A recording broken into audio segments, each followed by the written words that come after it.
Good morning, folks. I'm going to explain how to uh, remove the catalytic converter from a Harley Davidson Super Glide. I should say Street Glide, I'm sorry. I'm getting a lot of emails on how to do it. Their bikes are getting hot. They want a few more horsepower. But here's how I did it. It was very simple. Um, First, I'm going to explain this with a handheld camera, so excuse the shakiness. I'm also going to assume that you have some mechanical experience. I'm not going to tell you where every little bolt is. I will say this, you need to remove your slip-on mufflers, and you're going to need to remove this cover that goes over the head pipe. So remove this cover. There's a C-clamp behind there. Then there's two bolts up there to remove the head pipe separated from the engine, and that's on both sides. There's another one right there. I was able to reuse the gasket. It's almost that goes up in there. It's almost like a steel wool ring. Mine stayed in place. I was able to reuse it. Then what I did, I stacked up 3 or 4 of those boxes high, created a table, and when I pulled off that head pipe, I was able to balance it on those boxes. I then used a cheap Dremel tool from Home Depot. It wasn't their high dollar, high RPM tool, and it worked. I think I spent $49 or $39 on it. I was told online that I would only need about 2 of those high carbon Dremel blades. That wasn't true. I went through 8 of them. So what you're going to do after your header pipe is off, well, first you're going to locate these 2 sensors. I'm going to get this in an angle. There's 1 and 2. And then right over to the left, you're going to cut. You can probably see my weld there and there. Now remember, this cover is going to be off. So you're going to cut a window from there and about 5 inches long going in that direction. Gosh, I'm sorry, I'm all messed up. In that direction, 5 inches long. You can see my 2 welds. And you're going to cut it about, I'd say about 2.5 inches high. So you're going to cut a nice, neat window out, and you can put that window to the side. Once you get that window out, the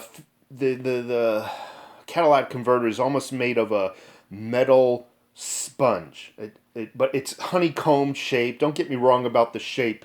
The shape of its metal structure is unimportant. I'm just trying to give you an idea.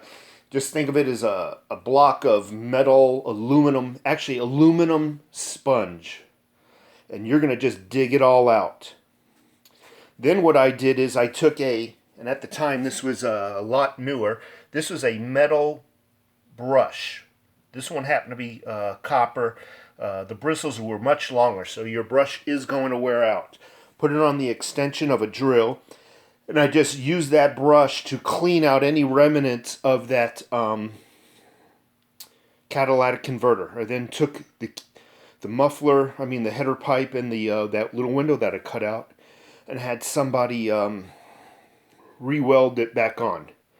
Once everything's back on, due to this cover, you can't even see those welds unless I hold this camera up. So don't worry about polishing it or anything. Once this cover's back on, you're not going to see nothing. The bike's dirty. You don't see nothing, though. You don't see nothing as far as welds. Put your muffler back on. Torque everything down to specs. Start her up. As long as you're not doing any other modifications to the bike, you're not going to need a fuel management system. So, what happened after I did this? Well, I noticed a deeper sound in my bike. The overall tones were deeper.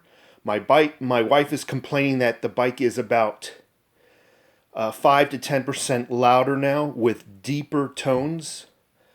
I haven't noticed anything, let me say, negative, should I say. I do have to hit the gas just a little bit harder from a stop, just a little bit. So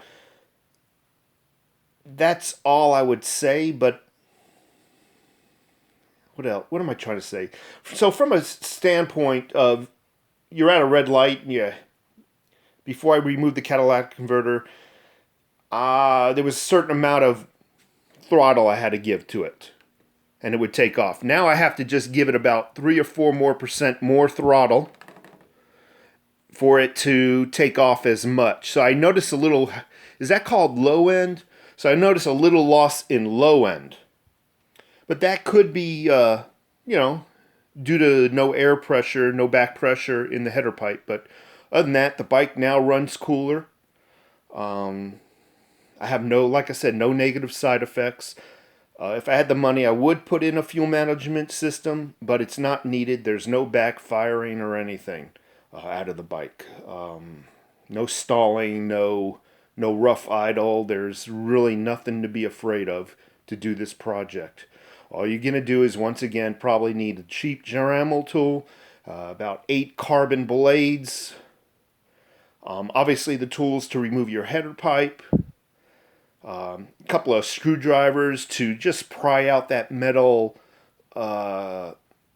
catalytic converter. You're going to be tearing it and ripping at it. You'll probably need pliers to pull on it. You're just going to use all kinds of various tools to pry out that metal material, that metal sponge stuff almost. And that's it. I'm going to let you folks go, and give me a holler if you have any questions. I wish I would have videotaped this as I was doing it, but I didn't have the foresight. Take care.